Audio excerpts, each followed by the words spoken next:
Welcome to BYJU'S IAS.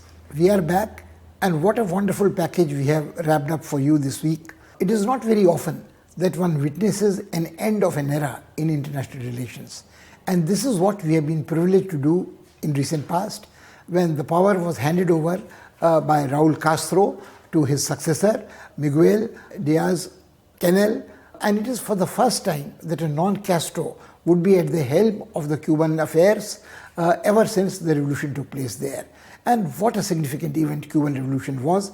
It allows us an opportunity to look back at the past of Cuba, present of Cuba, and speculate about the future of Cuba, not only Cuba, but of Latin America and the relationship between America, its immediate neighbors, Cuba, and the rest of the developing world. That's one part. The second part is that we have also been witnessing in recent days events which are almost unraveling of the project globalization. The interdependence which was being hyped all along for the past decade about climate change, about trade, was accented even more when they said that the world had to fight together against the corona pandemic. But then we entered a phase when, to begin with, there was vaccine nationalism, then there was vaccine diplomacy, and now almost an outbreak of vaccine warfare. Where does India fit into all this? These are interesting events, likely to have lasting impact on international relations, on our national interest, and we shall be analyzing all of these.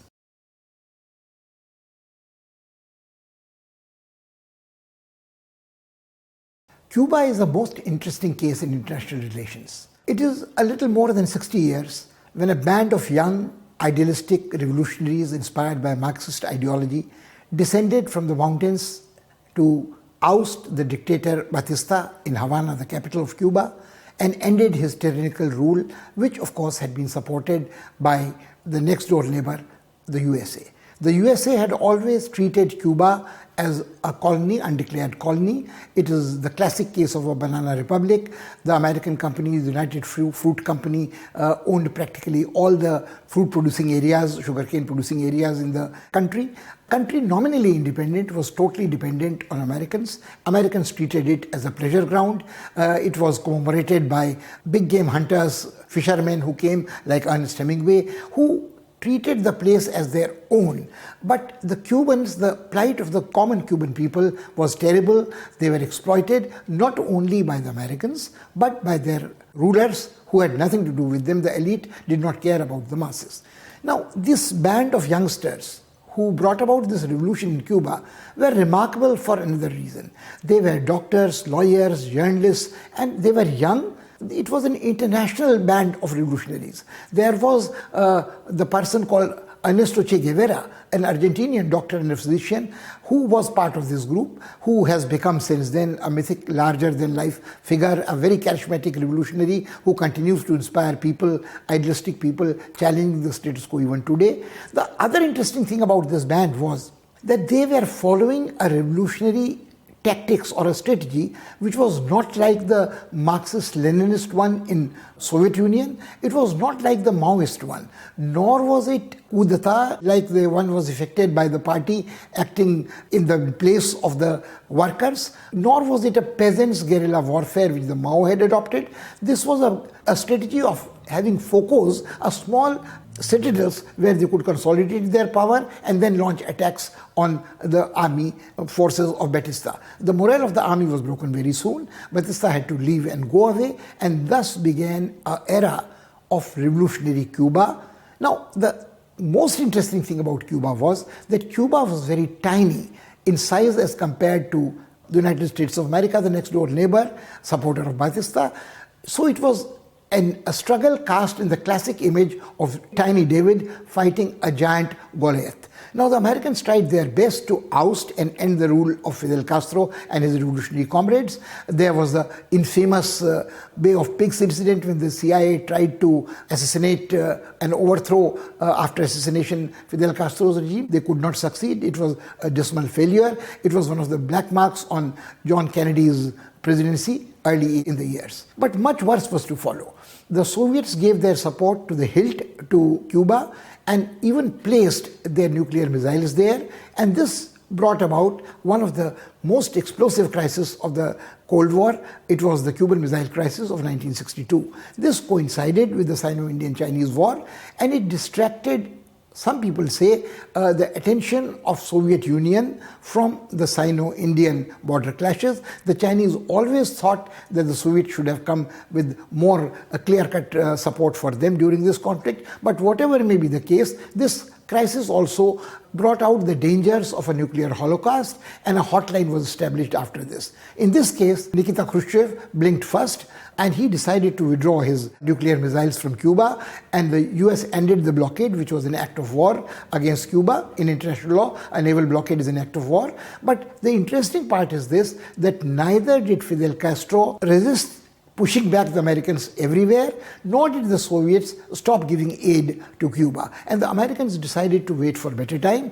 They tried to encourage an influx of Cuban refugees from Cuba to the southern states of like Florida, the United States of America, and use them as disgruntled elements to destabilize Cuba and say that it was an oppressive dictatorial regime where human rights were violated, etc.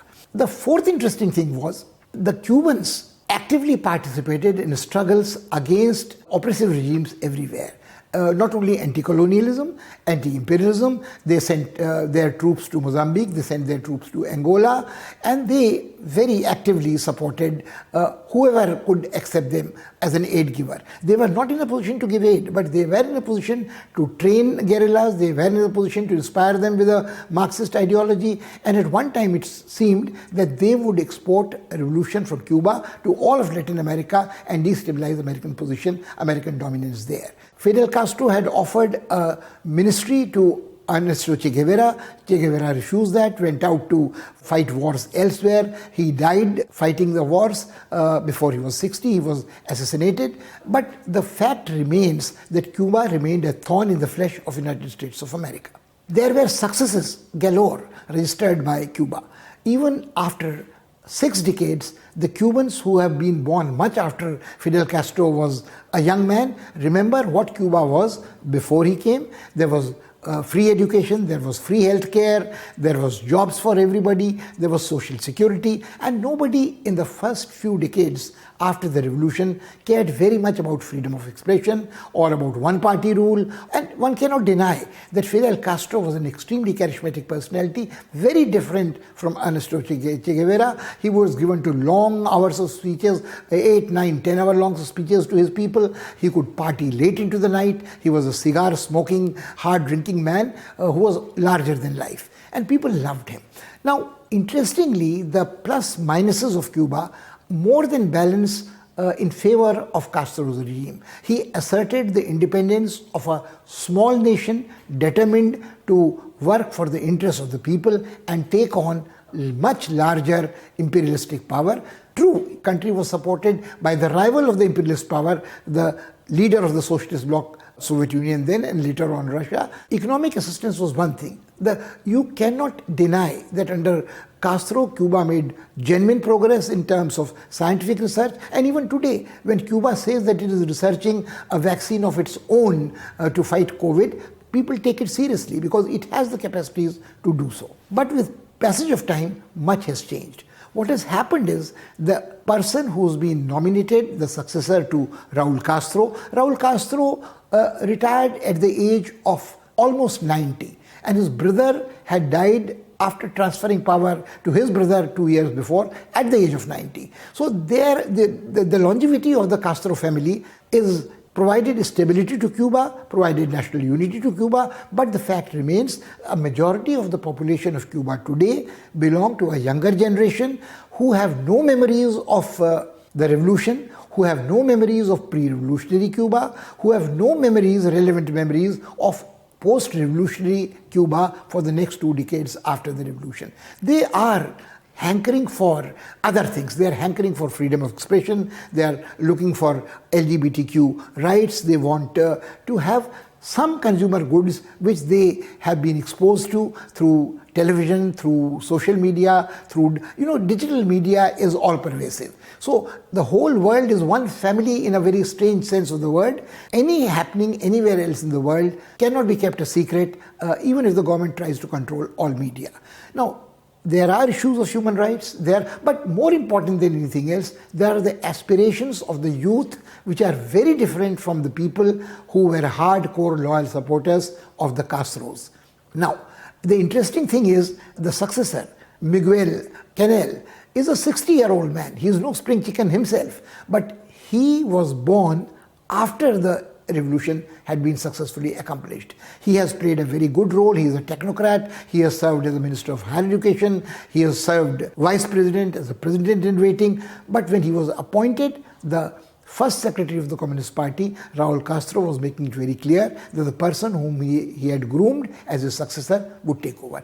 Would he be able to deliver the goods? Would he be able to meet the aspirations of the Cuban youth? Because he is much older than majority of Cuban youngsters. He is a technocrat who believes in technical solutions of problems, but does he have the charisma to hold the country together at this moment? And would Cuba be safe from interference of the United States of America? Obama had tried to have a deal, normalization of relationship with Cuba, but Trump, like so many other deals done under Obama's reign, reneged on this. So this encouragement of the Cuban emigres in United States as disgruntled elements, stop their remittances back home, create economic crisis for Cuba, put pressure on it, effectively have sanctions, deny it access to vaccines, medicines, and income. Most important, if you cut down tourism, and this was badly hit because of Corona pandemic also, this was the primary source of foreign exchange earnings of Cuba. So this is what is the position. A country which has for more than half a century, a decade plus half a century, has held its independence, autonomy in international affairs, now seems to be poised on the threshold of far-reaching change. Where it poses a challenge to India is that India has traditionally enjoyed very friendly relations with Cuba. But in recent past, India has chosen to opt the United States of America as a strategic partner, has tried to follow, either for persuasive reasons or coercive reasons, American advice about Quad, about Iran, about taking a hard posture against China, opting out of a very close special relationship with United States of America. All these things have to be balanced. Will Cuba remain an important factor in our international relations responses, in our foreign policy? Because Cuba would have allowed us window to the rest of Latin America. It was also equally strategically located in our interactions with Central America, countries like Mexico, and this is what we have to carefully evaluate. Cuba in coming years is bound to look for allies and friends and aid givers all over the world. If it wants to increase the proximity with Russia, or it wants to exercise the Chinese option, who are waiting to extend their influence in this region, will it be possible for India to balance its relationship? Changing. India's own relationship is in a flux with China and with Russia at the moment. United States has also caused some discomfort to India because of its gunport diplomacy, and it is quite possible that Cuba might like to, under a new leader, try to normalize its relationship with the new president of the United States, who is not as hardcore against Cuba ideologically as Trump was, who might like to mend fences with Cuba. And maybe with a little control is achieved over the COVID pandemic, maybe the tourism income may increase, and Cuba has all these three options. It might draw closer to America, it might try to rely more heavily on Putin's Russia, it might like also to look towards China for greater amount of aid, and China has been extending its influence from Venezuela to Peru to other countries in the Latin American continent. And if this happens, will it consider India a useful enough partner? Or would India like to keep Cuba at the same level of priority it has than it has in past when it is trying to realign its relationship with China and Russia? This is something which we must carefully consider. There has been talk about scientific and technological cooperation between India and Cuba in sugarcane technology, in vaccine technology, in green energy, in healthcare. And the models which Cuba had were based on the centralized planning, one-party dominance, socialist model. The world has moved away from ideological rigidity of socialism or of capitalism. And India also has a new set of leaders, new set of priorities, hard hit by COVID, and it has to carefully consider this, that the end of the age has been declared. But does it also mean that a new age has dawned? And what will be for us in this new age in Cuba?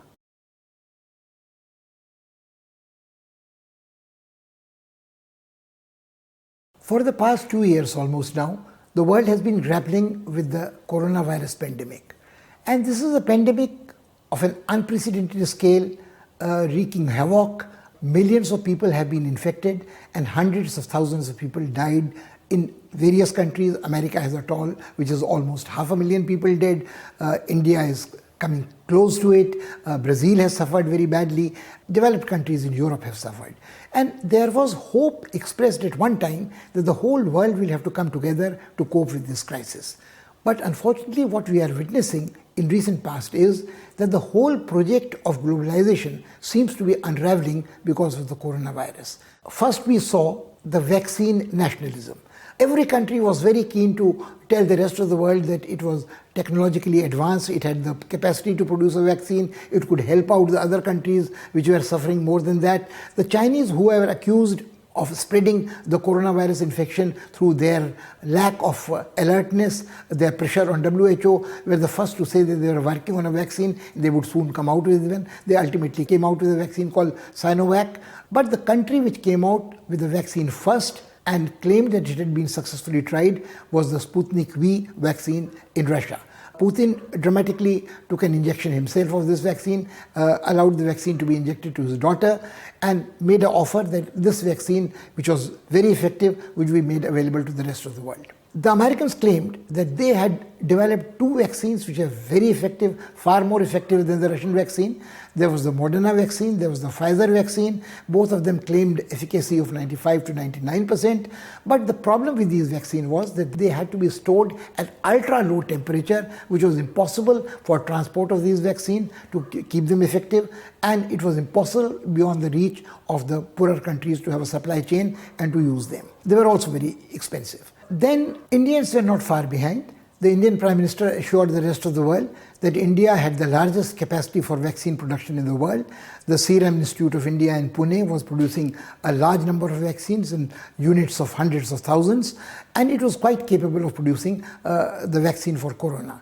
And Serum Institute of India had taken a big gamble, risked billions of dollars to sign up agreement, a contract, a memorandum of association called Whatever You Do with AstraZeneca. Was a interesting collaboration between an Indian company for manufacture, while the drug had been patented in Oxford in collaboration with Oxford University by another drug company. Now, interestingly, this lulled us into a false sense of security. Vaccine nationalism touched India also, and the Indian Prime Minister was very keen to make a claim that Indian companies themselves had also developed an indigenous Swadeshi vaccine. So there was Covaxin, and we also entered into an agreement with WHO that we would be producing this vaccine at a very, very cheap rate and share it with underdeveloped countries elsewhere.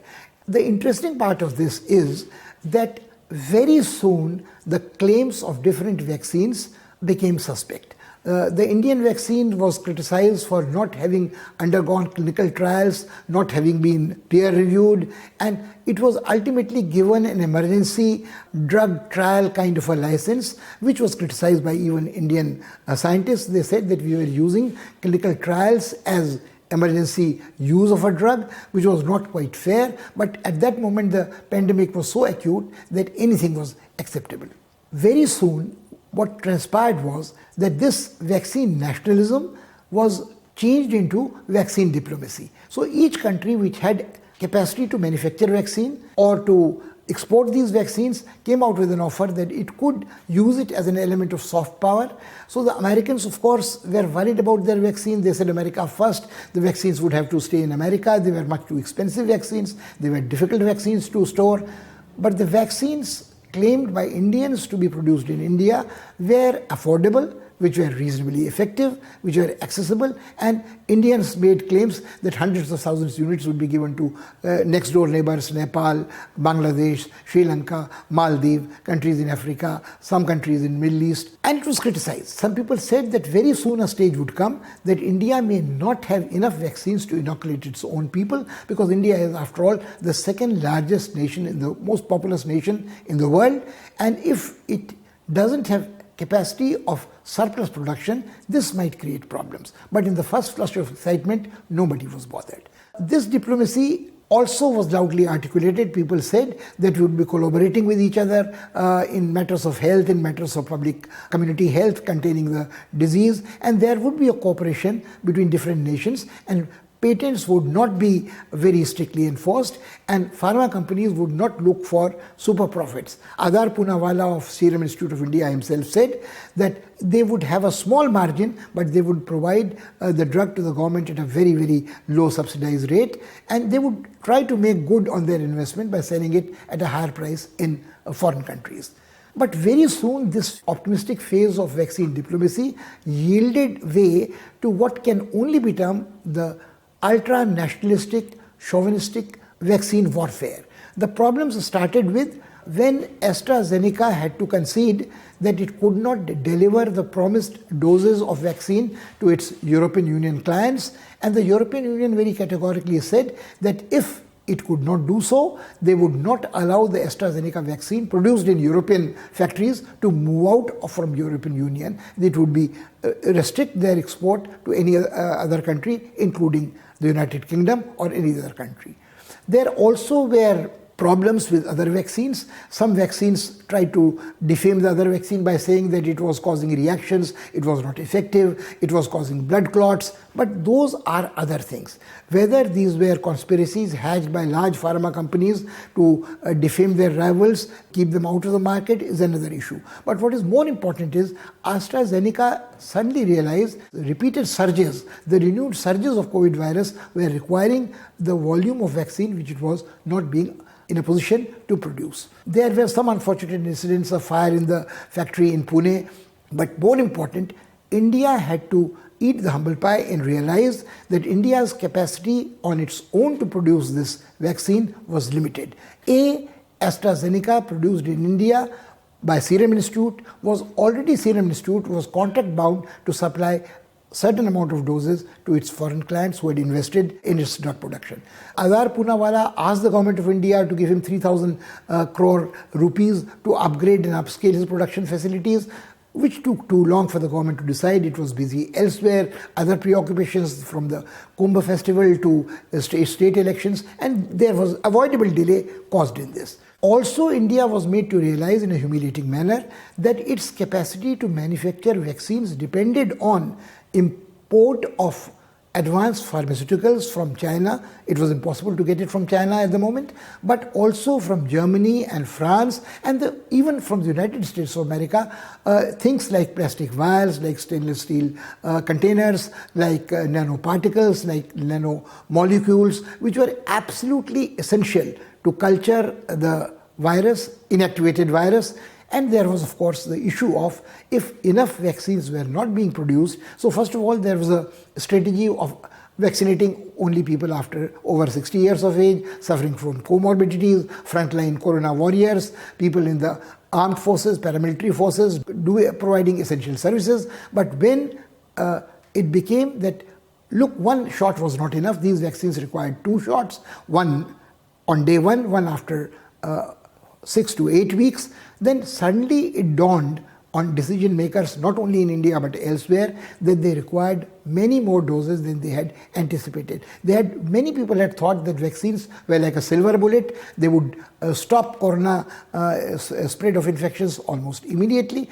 Then the Americans came out with an extremely harsh statement that Americans had the responsibility of saving the Americans' life first, serving American citizens first.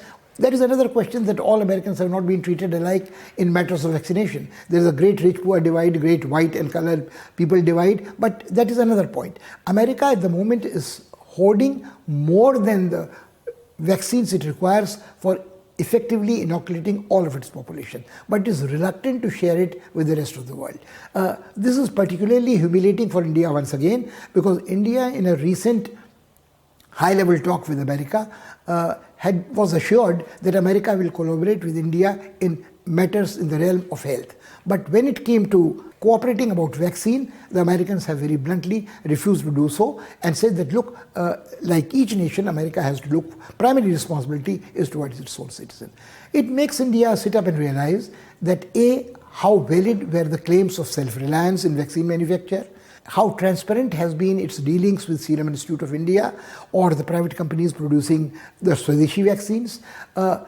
Nobody can accuse the government of not having tried its best at a particular moment when a particular phase was there in the days of vaccine nationalism, in the days of vaccine diplomacy, but now has come a time when in the vaccine warfare we are not on a very strong wicket. To make matters worse, the Chinese have made an offer that they would supply the Sinovac vaccine to India if it is required. It is not only the vaccine. To fight corona, besides vaccine, there are life-saving drugs, there are ventilators, there are PPE dresses, there are masks, and in each one of these, including vials in which you supply the vaccine, India is dependent on imports. And you cannot set up the facility for this like the oxygen cylinders overnight. There is a gestation period for all this. So what do we do in between? How do we cope with the vaccine warfare? We seem to do reasonably well in the days of vaccine nationalism, vaccine diplomacy, but when vaccine warfare breaks out, it is no holds barred. Now we of course have grudgingly admitted that the Sputnik V vaccine be allowed to come to India, we would allow other vaccines to come. So there will be very many vaccines and people will have that. Also, the strategy of vaccinating a nation of this size is immense.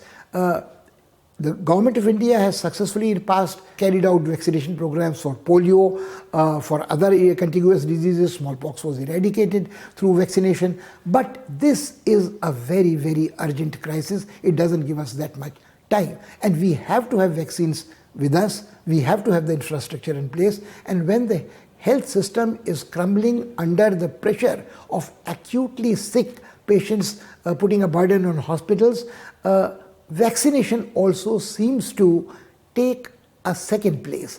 It is very important. We can't do without vaccination, but we have to also cope with the emergency services to be rendered to acutely ill COVID patients. So this is something which is going to unravel the whole project of globalization. What impact it will have on climate change negotiations, what impact it will have on trade negotiations, what impact it will have on new emerging strategic alliances like Quad. The United States of America had made matters worse with its gun mode diplomacy in the Arabian Sea recently, but this crude treading on toes of an ally, a valuable friend about vaccines has opened yet another chapter and put unexpected stresses and strains on Indo-US relations. There is no question of India accept and plead for these intermediaries, these products from China, but it will have to diversify its sources from others. It is difficult to imagine that European Union, which has served a legal notice on Serum Institute of India, that it would take action, legal action, unless these vaccines are supplied to the customers who had contracted it beforehand, invested their money. So Adar Poonawalla is also in a difficult situation. The Serum Institute of India is only a manufacturing unit. It had not developed the vaccine. So while we can plead that in the interest of humanity, in the interest of fighting a life-threatening disease, the patent should be suspended with. But the American pharma companies may not very easily comply with these instructions, and they may say that fine, you can release the patents, but what do you do? How do you manufacture a vaccine unless you are self-reliant each aspect of the supply chain? So this is something which is going to be a major challenge in future, not only in terms of vaccine and fighting coronavirus, in terms of global international cooperation in matters which deal global concerns, climate change, international trade, strategic alliances. This is what India will have to be very careful about.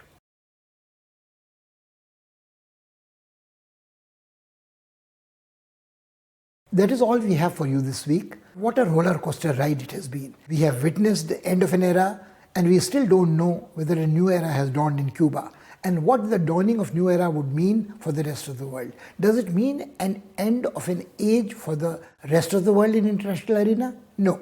Age has ended at different places at different times. When Putin assumed power in Russia, it was an end of age there.